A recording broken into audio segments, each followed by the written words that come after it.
Seigneur m'a mis une chose dans le cœur que nous allons partager ensemble. Il parle par rapport au Dieu enseignant. Je ne pas le parle doucement. Et même si quelqu'un ne comprend pas les choses, il s'arrête de comprendre. Donc nous allons lire le message de ce matin dans le livre de Luc 2, verset 41, verset 52. Luc 2, c'est notre livre pour nous. Luc 2, de 41 à 52.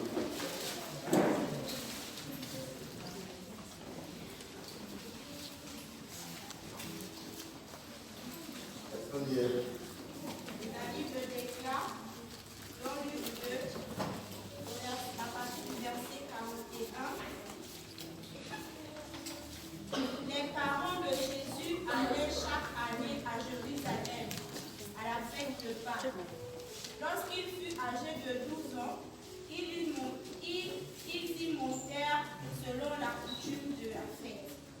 Puis, quand les jours furent écoulés et qu'ils s'en retournèrent, l'enfant Jésus resta à Jérusalem. Son père et sa mère ne s'en aperçurent pas. Croyant qu'il était avec leurs compagnons de voyage, ils firent une journée de chemin et le cherchèrent parmi leurs parents et leurs connaissances. Mais ne l'ayant pas trouvé, ils retournèrent à Jérusalem pour le chercher. Au bout de 3 jours, ils le trouvèrent dans le temple, assis au milieu des docteurs, les écoutant et les interrogeant. Tous ceux qui l'entendaient étaient frappés de son intelligence et de ses réponses. Quand ses parents le virent, ils furent saisis d'étonnement. Et sa mère lui dit: Mon enfant, pourquoi as-tu agi de la sorte avec nous? Voici ton père et moi, nous te cherchions avec angoisse. Il leur dit: Pourquoi me cherchez-vous? Ne saviez-vous pas qu'il faut que je m'occupe des affaires de mon père? Mais ils ne comprirent pas ce qu'il leur disait. Puis il descendit avec eux pour aller à Nazareth, et il leur était soumis. Sa mère gardait toutes ces choses dans son cœur, et Jésus croissait en sagesse, en statut et en grâce devant Dieu et devant les hommes. Amen. Amen. Sommes-nous dans sa présence? Je sais que généralement dans nos églises de réveil, on fait sur les thèmes. Tout le monde s'entend à ça.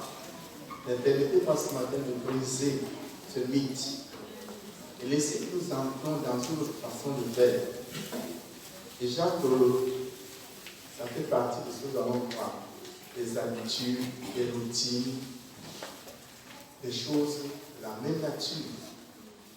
Le texte que nous venons de dire est un texte assez touchant parce qu'il ressort beaucoup de choses, non, pour le cas de nos endroits spéciaux.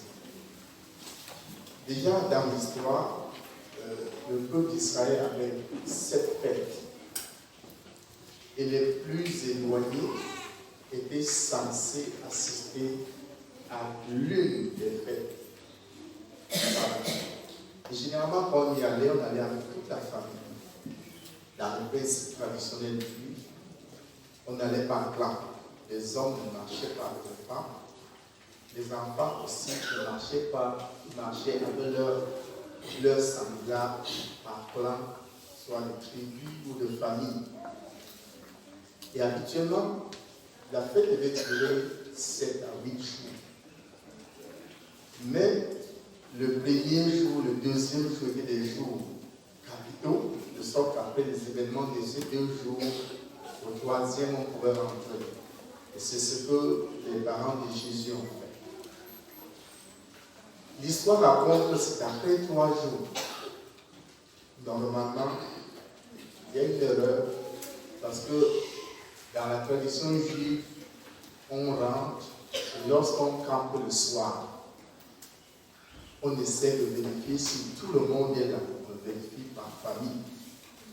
Et s'il est arrivé que jusqu'à 3 jours, on ne se soit pas aperçu que Jésus est là, ça veut dire qu'il y avait un problème. Quels sont donc les problèmes fondamentaux que nous retirons de ce texte? On comprendra que le livre de Romains est appelé la justice de Dieu. Toutes les démarches, par exemple, la justice humaine, les préceptes humains, les traditions, jusqu'à ce que Dieu appelle par justice. Nos chapitres 8 spécialement, on cadre et on appelle la marche dans la nouvelle création.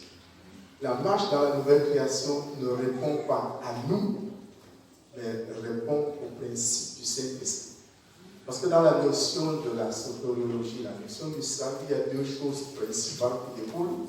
Il y a la rédemption, il y a la régénération. Il y a beaucoup de choses, mais ces 2 sont capitaux. Alors, la rédemption, c'est que nous avons été rachetés sans notre effort. Ayant été rachetés sans notre effort, il y a eu la substitution. Par conséquent, nous sommes dans une position de justice, pas acquise, mais une justice positionnelle. En Christ, nous sommes déclarés justes. Pas parce que nous avons fait quelque chose, non, parce que Dieu l'a fait pour nous. La deuxième chose qui manque, il faut la régénération. La régénération ne peut arriver que sur la formulation ou bien la démarche ou bien la conduite du Saint-Esprit. Mais l'Église, excusez que je ne parle plus, l'Église pentecôtiste a oublié la marche par l'Esprit de Dieu et a adopté des systèmes traditionnels, des systèmes d'imitation, des systèmes de plagiat et tout le reste. Et l'identité exacte de chacun en Christ est parfaite. Nous sommes dans un ministère. Ce ministère n'a rien à voir avec les autres ministères. Amen. Et puis ceux qui sont ici sont prêts à les copier et dire non, l'évêque ne fait pas comme on fait ailleurs. Ailleurs, n'est pas ici. Amen. Si nous regardons pour nos figures, nous voyons qu'il n'y a aucune figure qui ne semble plus. Le caractère non plus. Amen. Donc il y a chez Dieu la spécificité. Lorsque cette spécificité est bafouée, nous avons attaqué Dieu. Amen. Amen. Donc dans ce texte, nous devons apprendre une chose importante. Je voulais que chacun note dans le livre d'Éphésiens 5, verset 18. Éphésiens 5, verset 18 dit: ne vous enivrez pas du vin, mais soyez au contraire remplis de l'esprit. Que chacun de nous note ce verset et comprenne profondément ce que ça veut dire. J'ai déjà entendu beaucoup de gens prêcher dessus, mais ça me choque parce que ça n'a rien à voir avec la réalité. Ce texte, dans sa réalité, selon les textes originaux, disent ceci: de même que l'homme qui s'enivre marche sans être contrôlé par lui, mais par le vin, que toi qui as cru, que tu laisses que ta marche soit désormais conditionnée par le Saint-Esprit. Amen. Mais nous avons oublié cela. L'Église est remplie de beaucoup d'écailles. L'Église est remplie de beaucoup de coquilles. L'Église est remplie de faux frères et de fausses sœurs. Amen. Parce qu'ils veulent faire comme le monde fait. Ils veulent faire comme ils ont vu d'autres faire. Ils veulent faire comme leur cœur leur a dit de faire. Mais qui n'a rien à ressembler au modèle de Dieu. Lorsque le Seigneur a donné le ministère à l'évêque, il lui a dit: tu prendras soin de bâtir d'après le modèle que je t'ai montré là à vous. Vous n'étiez pas. Mais lorsque demain, Dieu va nous dire de prendre quelqu'un, les critiques vont commencer. Oh non, c'est parce que c'est son frère. Non, c'est parce qu'il est plus proche de lui. Et tout ceci rentre dans ce qu'on va voir tout à l'heure. Mon désir, c'est que chacun de nous, dès maintenant, fasse une prière: Seigneur, brise-moi et mets-moi à la disposition du Saint-Esprit. Je me rappelle, je manquais beaucoup. Là, je me suis assis, j'ai réfléchi sur moi-même. J'ai eu honte. Mais si quelqu'un dit je manque, ah non, ça devient son problème de moi. Et quand j'ai réfléchi moi-même, j'ai dit: Seigneur, je veux faire une alliance avec toi. Si je mens encore, donne-moi un bon pour la terre. Amen. Et si je n'ai pas compris, je donne. Amen. Ça n'a pas dit 3 heures. Nous causions, allez, j'ai constaté notre formation. J'ai senti un gros coup sur ma tête qui m'a fait fléchir. Quelqu'un m'a dit c'est une attaque. Je ne chasse pas les démons là, il n'y a pas de démon. C'est pas l'attaque. C'est la main de Dieu. Amen. J'ai dit j'ai menti. Et j'avais fait une alliance avec Dieu, j'ai corrigé. Et aujourd'hui, je dis ce que je dois dire, quel que soit le prière. Amen. Faites des alliances semblables. Dans le texte que nous venons de voir, il est une chose qui touche. Le premier, le verset 41-42, on ressort les choses qui se ressemblent. Les parents de Jésus allaient chaque année à Jérusalem à la fête de Pâques. Lorsqu'il fut âgé de 12 ans, il s'y montait selon la coutume de la fête. Le mot coutume.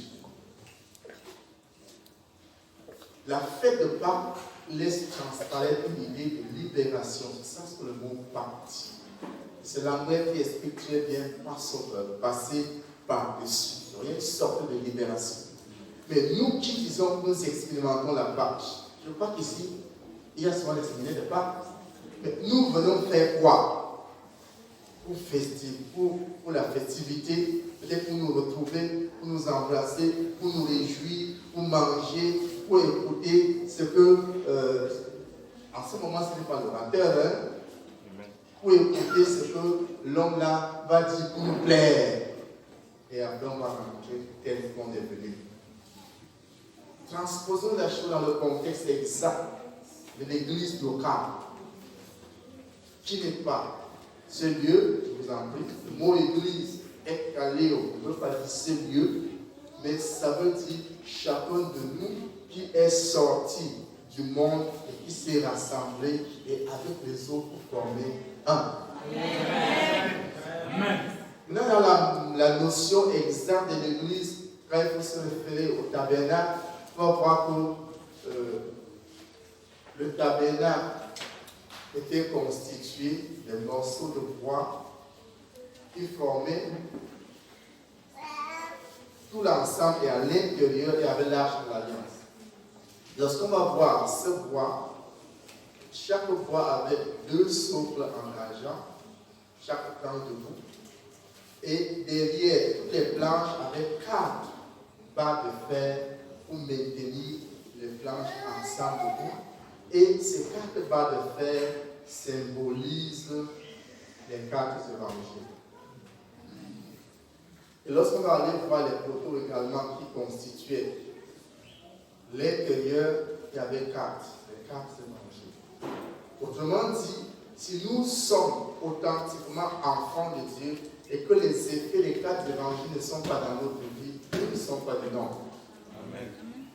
Et lorsqu'on va regarder l'évangile de Matthieu, par exemple, du chapitre 5 au chapitre 7, on appelle là-bas la charte ou les lois du royaume. Autrement dit, comment est-ce qu'on doit se comporter dans le royaume de Jésus?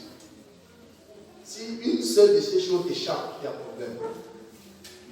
C'est mieux que chacun de nous lise pourquoi. Est-ce qu'il est conforme aux lois qui régissent le royaume de Dieu? Si tel n'est pas le cas, il y a encore problème. C'est ça qui peut empêcher que l'action de l'Esprit de Dieu en vérité ne soit pas avec nous. Et lorsqu'on va s'appuyer sur ces choses, on va comprendre que aller à l'église, ce n'est pas pour faire les compétitions d'âme. C'est ça mon propos. Il faut que je fasse tellement quand je vais arriver, qu'on sente ma présence. La présence est insignifiante. Elle ne nous apporte rien du tout. Amen. Tu passeras comme tout le monde. La seule présence qui est importante, c'est celle de Jésus.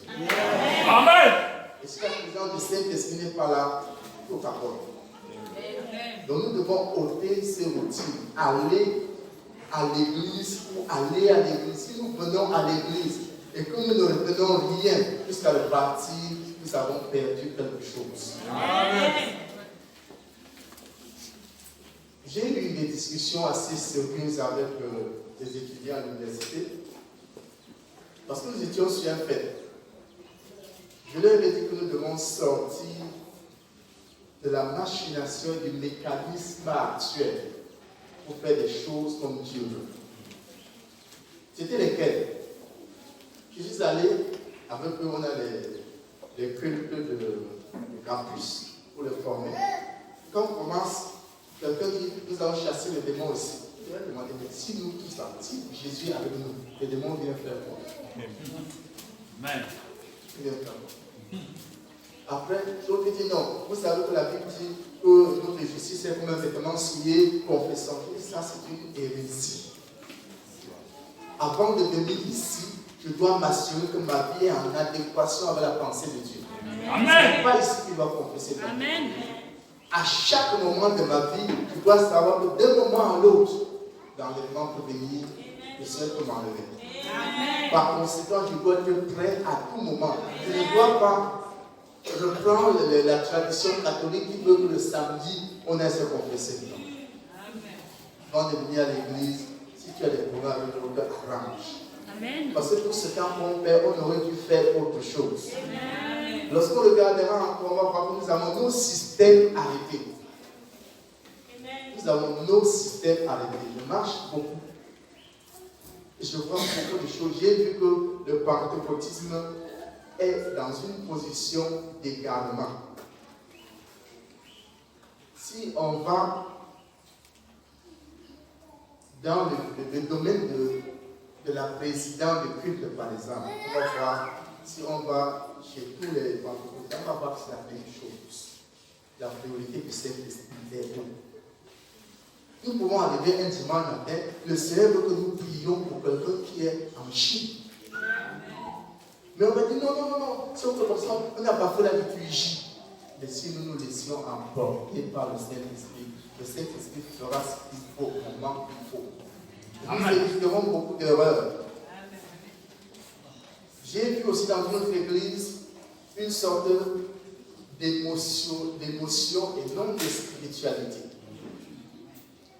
On danse, la joie est tellement là, une fille, excusez le terme pour l'insulter, un peu regarder comme ça. Et puis, là-bas, au fond, elle va tirer son leader, elle commence à trémousser. Elle est comme une partie. Ça n'a rien à voir avec l'éthique. Ce sont des traditions, des habitudes que nous faisons, mais qui ne répondent pas aux normes. C'est le père qui peut prendre l'enfant pour danser, ce n'est pas l'enfant qui peut aller prendre le père pour danser. Amen. C'est l'enfant qui peut demander pardon au père, ce n'est pas le père qui peut demander pardon à l'enfant. L'éthique biblique ne permet pas ces choses. Donc lorsque nous avons oublié les principes de Dieu, nous marchons sous une forme de routine. J'ai un peu regardé la définition du mot routine qui veut dire habitude d'agir devenue mécanique. Quand cette habitude d'action devient mécanique, ça veut dire qu'il y a un problème en nous. Ça veut dire que notre subconscient a enregistré cette chose comme priorité et lorsque nous agissons, l'intellect n'est même plus là. L'esprit n'est plus là. Nous sommes devenus comme un objet, comme un instrument. Et tout ceci parce que le Saint-Esprit n'est pas la priorité de ce que nous voulons faire. Amen. Tout ceci parce que nous venons à l'église, peut-être sans avoir cherché à établir une relation particulière avec le Seigneur Jésus. Amen. Tant que ces choses sont absentes, ça ne sert à rien. Et lorsque nous avons mis la main à la pâte, si nous retournons encore, nous sommes maudits. Amen. Donc si maintenant tu dis que c'est très dur, il faut que je renonce, la situation est plus pire. Amen. Tu as saisi, autant foncer jusqu'au bout. Et nous devons aussi comprendre que ça rentre aussi dans ce qu'on appelle la tradition, qu'il y a une manière d'agir ou de penser transmise depuis les générations et qui continue. Voilà des choses que nous devons détruire. Dans ce texte, nous voyons ces choses-là. Qu'est-ce qui arrive? Les sacrificateurs ont vu Jésus, ils ont commencé les pharisiens, à lui poser des questions. Ces questions n'étaient pas des questions automates, c'était une sorte de coutume. À chaque 12 ans, tout enfant juif devait montrer qu'il maîtrise la loi. Et lorsque, à cette 12e année, on a senti qu'il maîtrise très bien la loi, dès qu'il rentre à la 13e année, on lui donne un capital qui peut devenir un homme d'affaires. C'est ça qu'on verra les enfants très bourgeois à bas âge. On dit, s'il connaît la parole de Dieu, très bien. Si la Torah est là, on peut le faire. Alors, il s'avère que les pharisiens ont mis assez de temps pour interroger Jésus. On parle de 3 jours. 3 jours, on interroge une même personne. On pose des questions. Il répond. On continue à poser des questions. Il répond. C'est assez curieux de voir que ces hommes qui sont supposés porter la connaissance ne peuvent pas distinguer dans un enfant de 12 ans une particularité. Amen. C'est ce qui arrive généralement à l'église. C'est ce qui arrive au pasteur. Le pasteur a toute une foule devant lui, mais il n'a pas il est content de la foule, mais il ne distingue pas qui est qui. Connais bien chacune de tes brebis et donne du soin à ton troupeau. Amen. Si le pasteur est vigilant, aujourd'hui nous aimons les méga églises, c'est très bien. Mais méga église, il connaîtra qui est qui. Méga église, il y a en réalité combien de fidèles, de croyants authentiques. Si Jean avait un désir, un enfant de 12 ans comme celui-ci, il nous humilie. Non, on doit aller jusqu'à le même. On a l'attitude de vous. Personne ne peut être brisé, personne ne peut s'abaisser, personne ne peut avouer qu'il a tort, mais on lutte, on murmure, on gesticule, on crée des conflits, on forme des groupes, on s'entre-attaque, on empoisonne les autres, on intoxique. Nous sommes toujours à l'église et on prie ensemble et on dit Amen. Sortons-nous ensemble. Laissons le Saint-Esprit toucher nos cœurs quand nous sommes coupables. Sachons discerner dans les autres ce qu'ils ont et aidons-les à devenir ce que Dieu veut qu'ils deviennent. Amen. Ce sont des luttes d'influence gratuites. Ce qui est à moi, tu l'arracheras jamais. Ça restera pour moi. Ce qui est à toi, je ne peux pas non plus arracher. À cause de ces routines, parfois on va dire on a été mon don. Je me rappelle une petite histoire qui s'est passée aux États-Unis. Un jeune frère, très zélé, il commence à dire aux autres, comme vous voyez là, le pasteur étouffe. Il étouffe mon onction. Il ne veut pas que je grandisse. C'est arrivé au pasteur. Et il lui a dit, Brother John, the next Tuesday, you will teach. Frère Jean, le mardi prochain, tu vas exhorter. Maintenant, je lui ai parlé. Il a résisté et le Saint-Esprit l'a convaincu. Vous allez voir ce jour-là. Alors, le mardi en question, le pasteur essaie de prendre le micro et dans la loi, dans le but de préparer les esprits pour permettre que le message de frère John passe. Il a pu de refroidir mon nation. Et on m'aime, vraiment, que Dieu m'aime. Le pasteur lui a donné le micro finalement. Il est monté, il a fait 8 minutes de message, il a fait 8 minutes de silence, parce qu'il n'y avait plus rien. Et après, il est descendu. Et le pasteur lui a dit, John, si tu étais monté comme tu es descendu, tu serais descendu comme tu es monté. C'est ça que nous disons. La tradition de la lutte dans l'église jusqu'à ce qu'on accepte que j'ai raison. Ça sort. Et si l'église te donne raison et que Dieu a les approuvés, ça va t'aider à toi. Donc cessons toutes ces choses inutiles et cherchons à savoir qui est qui. Cessons de faire des luttes gratuites dans l'intention d'humilier les autres et nous élever. Ça ne nous servira pas.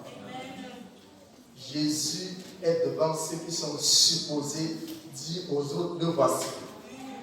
mais ils sont aveuglés. Combien parmi nous sommes-nous aveuglés à cause de nos positions, à cause de nos décisions, à cause de nos instincts, à cause de nos goûts? Avons-nous le temps de repartir de temps en temps devant Dieu, remettre en cause certaines choses et dire Dieu, je veux le changement? La réalité biblique, c'est que Dieu dit que toi qui as cru, il peut t'amener à l'état d'irrépréhensibilité. Amen. Mais comment Dieu donc va-t-il t'amener dans cet état d'irrépréhensible lorsque tu n'acceptes pas le changement? Amen. Quand tu as ta coutume, tu as ta tradition, tu as ta façon de voir, tu ne peux rien faire avec toi. Parce qu'à l'église, il y a des gens qui ne sont pas enseignants. La réalité est celle-ci. La transformation voulue par Dieu ne se passe pas à tes aises, ça se passe souvent au détriment de ce que tu aimes, de ce que tu veux, de ce que tu fais. Amen. Oh, dans l'église, on ne combat beaucoup, on ne combat personne. On a dit des choses qui ont touché ce que Dieu voulait que tu saches que c'est mauvais. Mais lorsque toi y a touché, tu prends la défensive, tu te renfermes, tu crées des gants.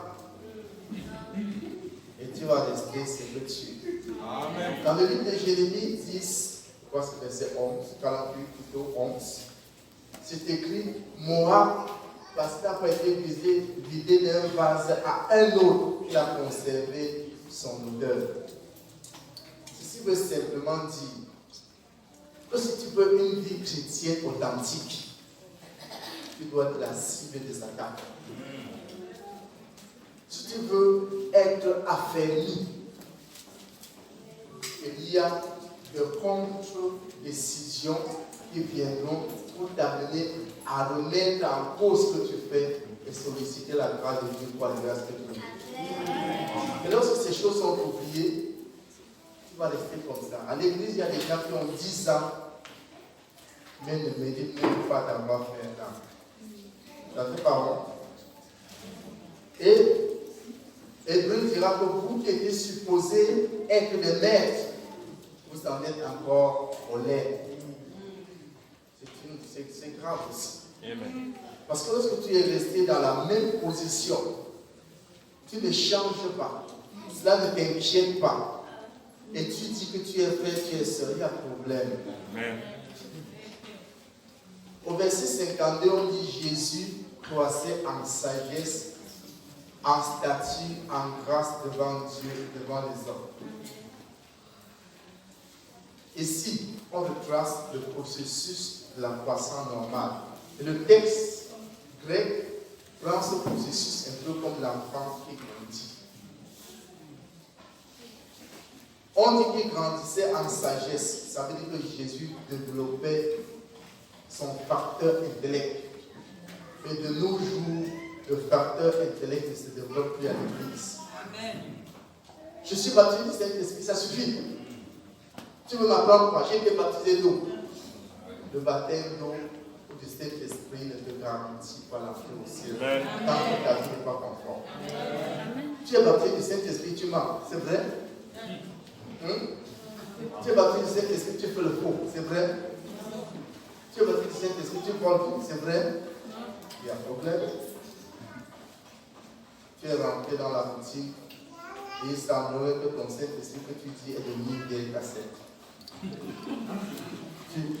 Tu reprends un peu les mêmes choses, Or, ceux qui sont vraiment remplis du Saint-Esprit, ils peuvent parler plusieurs paroles, plusieurs langues.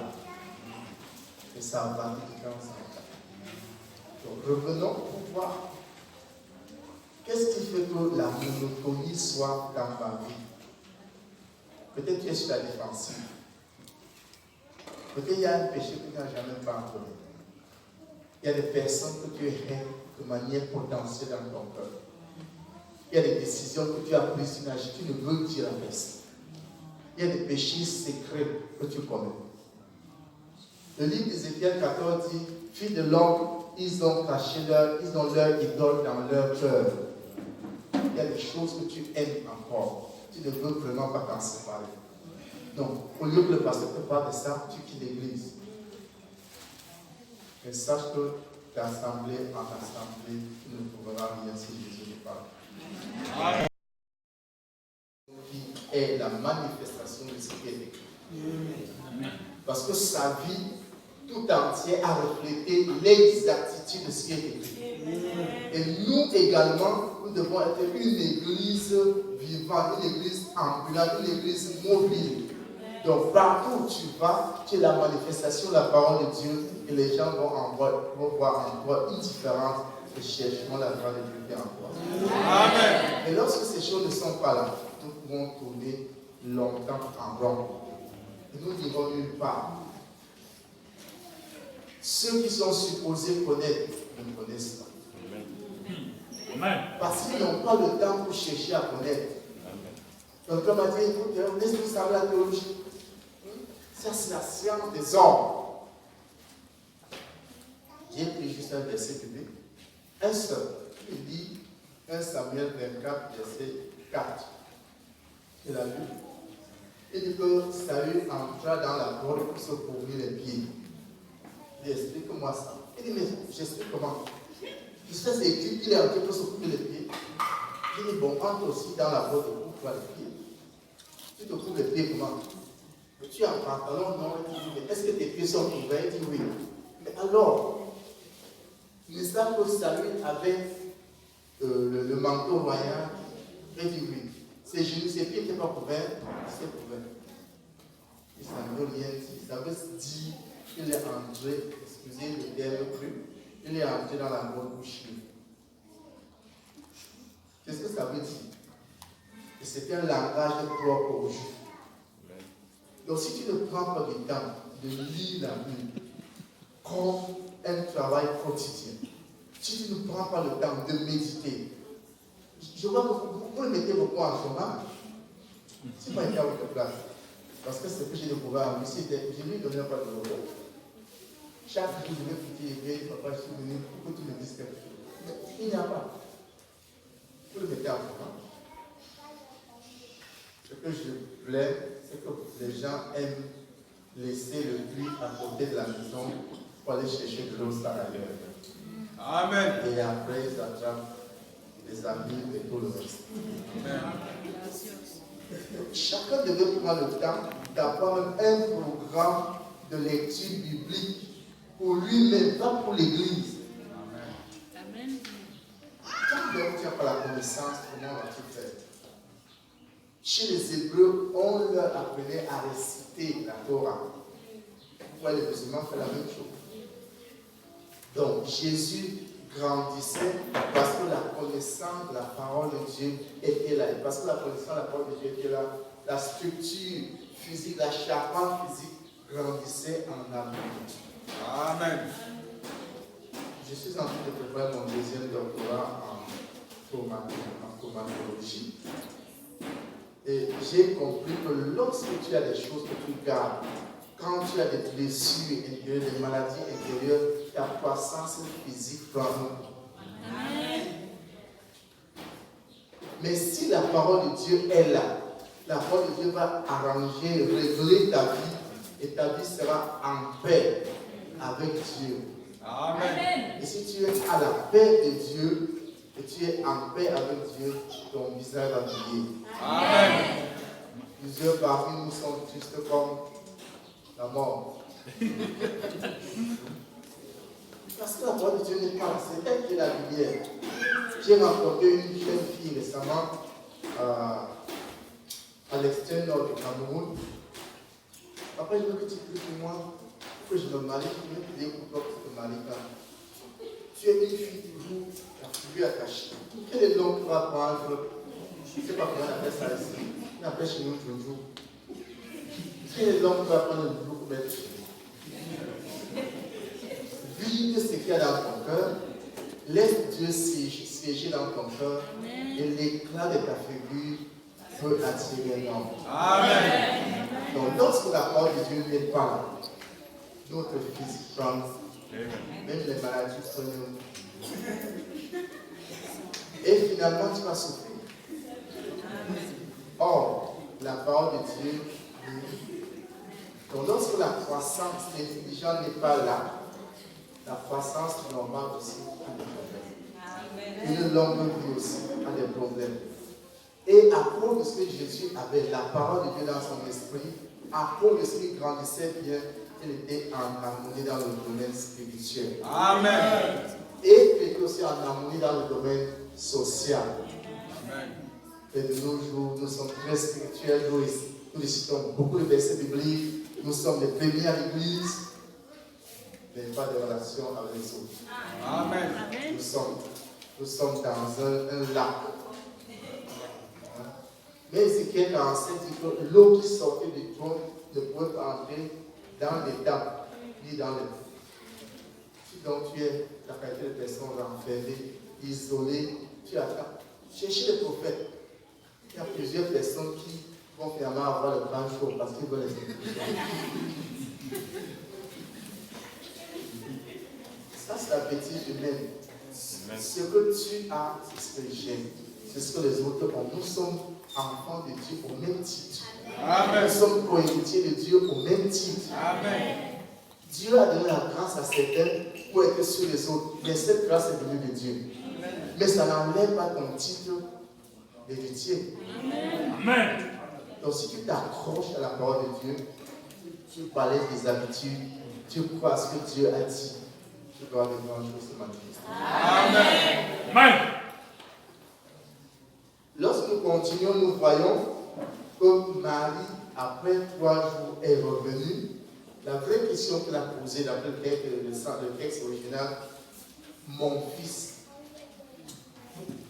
qu'est-ce que ça te fait de nous avoir fait nous inquiéter? Voilà la question. Et Jésus lui a dit, ne sais-tu pas que je dois m'occuper des choses, pas les affaires, les textes originaux, des choses de mon Père, ou la maison de mon Père? La question est profonde. Mais si nous revenons donc sur Marie elle-même, nous allons nous poser des questions. C'est son enfant. Avant que Jésus ne naisse, l'ange lui avait dit qui est dans son ventre. Et lorsqu'elle est partie chez Elisabeth, Elisabeth lui a dit qui est dans son ventre. La façon dont Jésus a grandi dans son ventre a laissé une particularité. L'accouchement de Jésus, elle a vu avec ses yeux. Lorsque les menaces étaient là, on voit comment on a apporté.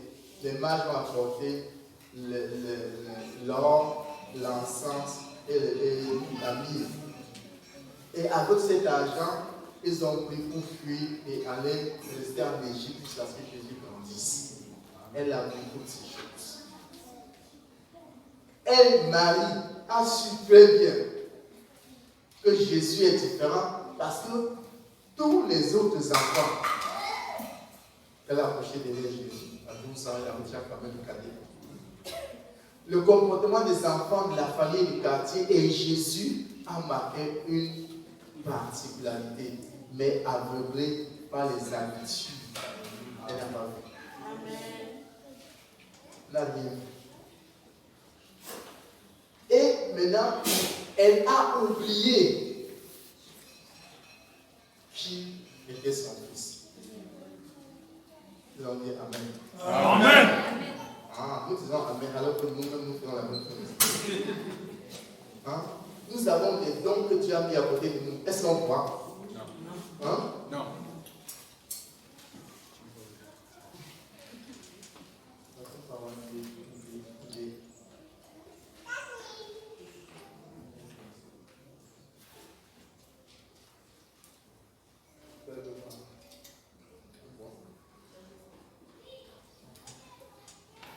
Moi aussi.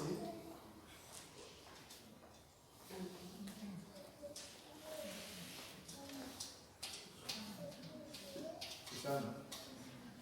Je crois que c'est pas Dieu qui fait ça. Non? Bon. Vous avez vu. Donc, sur tout le papier, il y a le beaucoup de choses. N'est-ce pas? Tout le blanc qui est là, on n'a pas vu.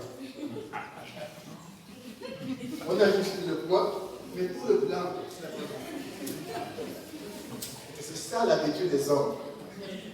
Au lieu de déceler la grâce de Dieu qui est dans les vies, nous voyons leur faute. C'est donc l'habitude, n'est-ce pas? On ne croit pas que Dieu peut pardonner quelqu'un un jour. On a trouvé. Oh, est-ce qu'il peut changer? Est-ce que c'est nous qui changeons? Et même quand c'est sur le point de changer, on va voir cela en marche. Mais sache une chose. Lorsque Dieu te fait voir la faute de ton frère, il n'a pas dit que tu as marché. Tu ne comprends pas. Quand Dieu t'a fait voir la faute de ton frère ou de ta soeur, Dieu te met en mission pour que tu opères le changement de ce que tu as fait. Mais nous avons l'habitude d'échouer. C'est une habitude déjà. Méprisons ces choses. Demandons à Dieu de nous donner le renouvellement de l'intelligence. Amen. Que nous voyons comme il voit. Que nous entendons comme il entend. Je ne sais pas. Papa, il s'est ici au Gabon, parce qu'au Cameroun, on dit que les sorciers meurent. Hein? J'ai vu dans la ville de Canal, la sorcellerie. Mais dis-moi, c'est bien écrit qu'on ne laissera pas vivre la magicienne. C'est écrit noir sur blanc. Mais dans quel contexte? À qui Dieu parlait-il? Pourquoi Dieu parlait? Parce qu'on allait à Canaan, et si on laisse la magicienne va détruire tout, va affecter les autres. La magicienne n'était pas du peuple de Dieu. Mais aujourd'hui, nos familles, que nous voulons qu'elles meurent, quand elles vont mourir, qui va se repentir? Si nous prions, supposons qu'elle a un membre sorcier, et nous décidons qu'aujourd'hui, après le culte ici, on ne boucle pas jusqu'à 18h. On va prier. On prie quand elle arrive à la maison, elle se convertit. Est-ce que Dieu ne sera pas glorifié? Oui. Ce sont nos habitudes mauvaises. Amen. Exerçons l'autorité qui est en nous. Comptons sur Dieu qui peut faire de grandes choses. Amen. Et là, nous réussirons. Amen. Marie n'a pas connu. On verra avec notre